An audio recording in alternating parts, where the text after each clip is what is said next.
السلام عليكم ورحمة الله تعالى وبركاته. فيديو جديد ووصفة جديدة إن شاء الله. نتمنى إن شاء الله هذا الفيديو يلقاكم في أحسن الأحوال ويلقاكم بخير وصحة جيدة.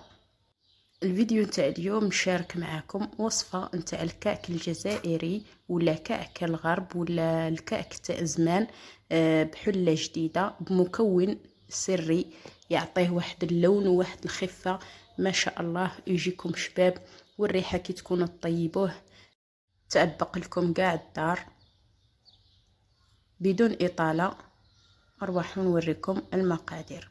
هنايا جبت كاس وقصعة، هذه قصعة درت فيها في الأول كيلت 2 كيسان نتاع الحليب ونفس المقدار درته ماء، 2 كيسان حليب و2 كيسان نتاع الماء، المجموع 4 كيسان. هنا عندي الزرارع، الجنجلان محمص وحبة حلاوة والبسباس والشنان، دقيتهم شوية في هذاك المهراز وحطيتهم، زدت عليهم مغرف تاع خميرة الخبز، خميرة فورية، وكاس ونص تاع السكر العادي.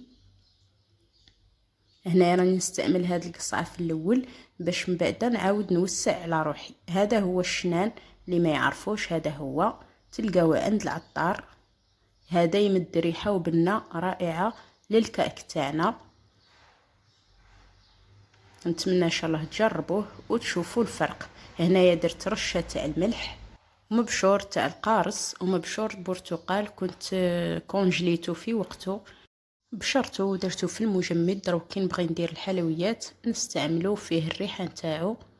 عندي هنايا فنجان تاع مازهر، نعزز الذوق تاعو بالمركز مازهر، ونحط 2 مغارف سكر كلاصي، نحط هنايا مغرف صغيره تاع لافاني سائله، هذه الذوق تاعها شباب بزاف. وهذا هو المكون اللي هو عطر الموز، يعطينا بنه بزاف شابه للكاس تاعنا واللون تاني.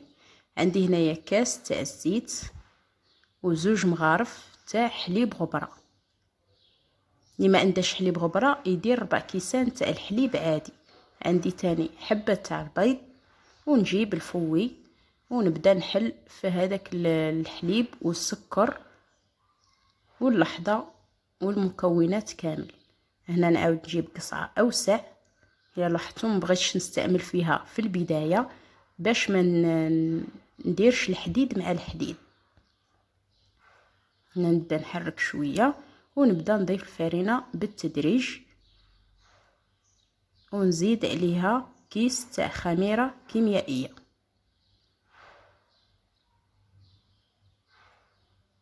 ونبدا نلم العجينه نتاعي تدريجيا، كل مره نضيف لها الفرينه اذا شفت باللي خصها، ما نديرش الفرينه ضربه واحده.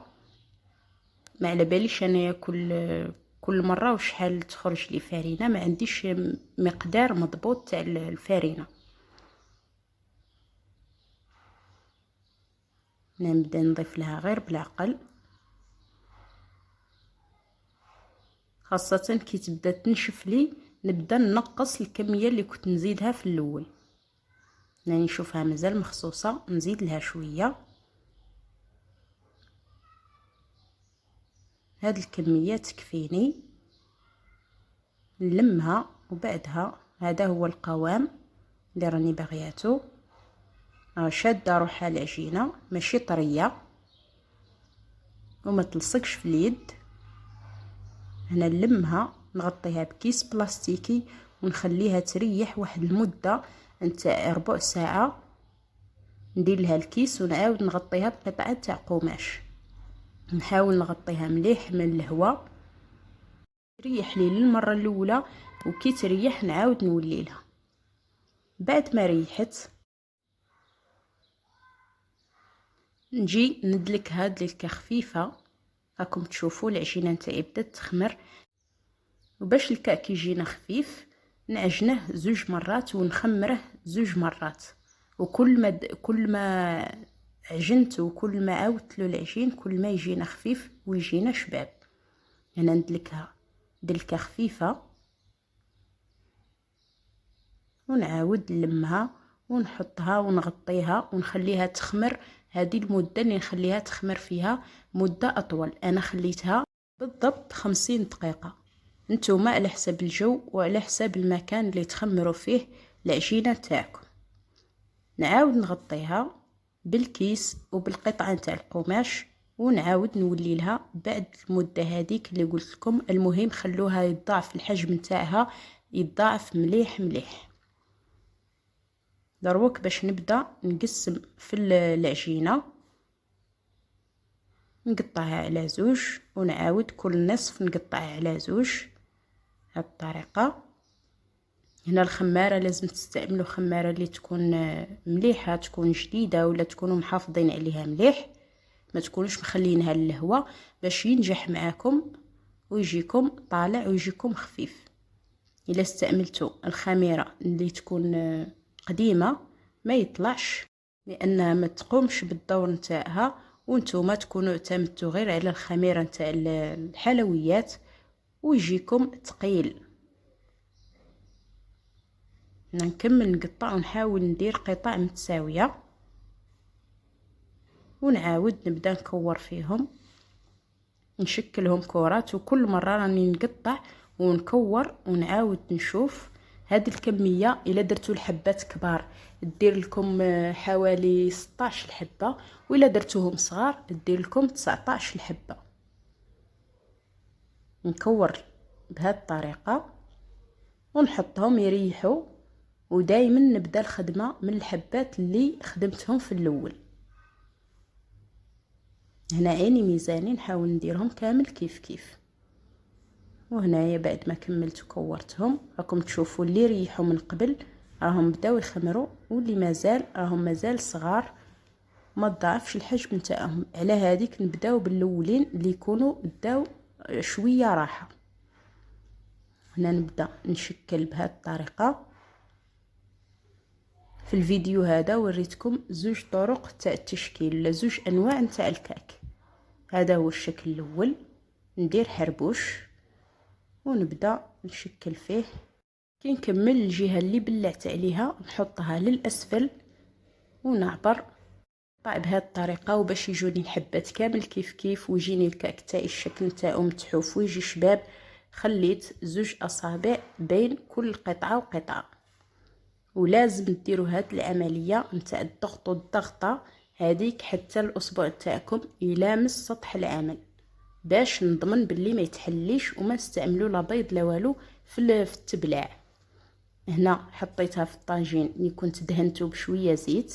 تبغوا ديروا الفرينه ديروا، المهم باش ما يلصق لكمش من بعدا وكي يطيب تقلعوه بسهوله. هنا نعاود نشكل فيه واحده اخرى ونحاول نرقق مليح وندير كل الجوانب نتاع الحربوش هذاك كامل كيف كيف، ماشي جهه رقيقه وجهه خشينه. وتاني نعاود نعبر الحربوش نتاعي باش الحبات نتاعي يجوني تقريبا كامل كيف كيف. ودايما قلت لكم البلاصه اللي بلعت منها نديرها لتحت، زوج اصابع بين الفتحه والفتحه ونعاود نغلق بسهوله. ولازم ندير هذيك الضغطه ونحطها في الطاجين. انا نكمل كامل الحبات نتاعي بهذه الطريقه، وكل ما نخدم كميه نغطيها ونخليه يخمر مده من 30 دقيقه حتى ل 45 دقيقه. هذا بالنسبه للشكل الاول.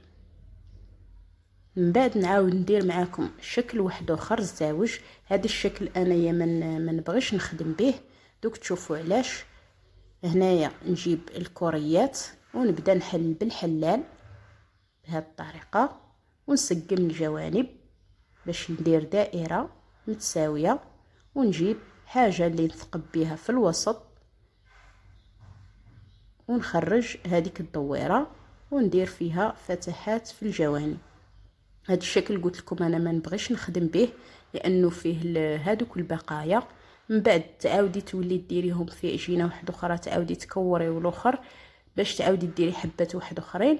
لازم تعاودي تخليه يريح من جديد باش يتحلك بسهوله العجين تاعك. انا هنايا دوك الحبات دوك نطيبهم كيما راهم صغار. ما نعاودش ندخلهم مع بعض ونديرهم في كره واحده اخرى. ندهنهم حتى هما بالبيض وندير لهم شويه سكر وندخلهم يطيبوا.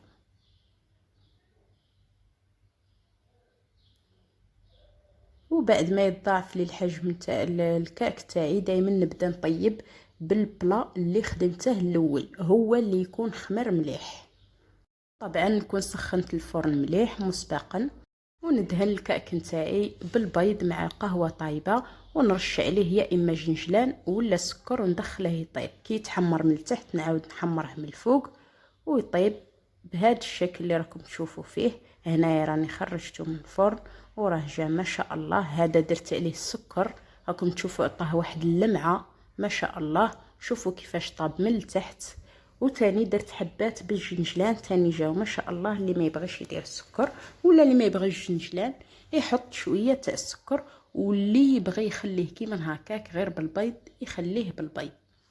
راكم تشوفوا. وبعد ما تقلعوه من الفرن حطوه بهذا الشكل، حطوه مقلوب، فرشوا له قطعه تاع قماش وحطوه مقلوب باش ما يدير لكمش واحد الجلده ويتكمش لكم الوجه نتاعو، يقعد لكم الوجه تاعو شباب. هادو هما جميع النصائح جميع الاسرار تاع الكعك. جربوه بعطر الموز يعطيكم نتيجه ما شاء الله. كانت هذه هي الوصفه اللي شاركتها معكم نهار اليوم. نتمنى ان شاء الله تنال اعجابكم. جاي العيد ان شاء الله جربوها اكيد تنال اعجابكم ورضاكم ان شاء الله. ما تنسونيش بجام، ما تبخلونيش بتعاليقكم المحفزه على الفيديو. ما بقى لي غير نقول لكم تهلاو في روحكم، والسلام عليكم ورحمه الله تعالى وبركاته.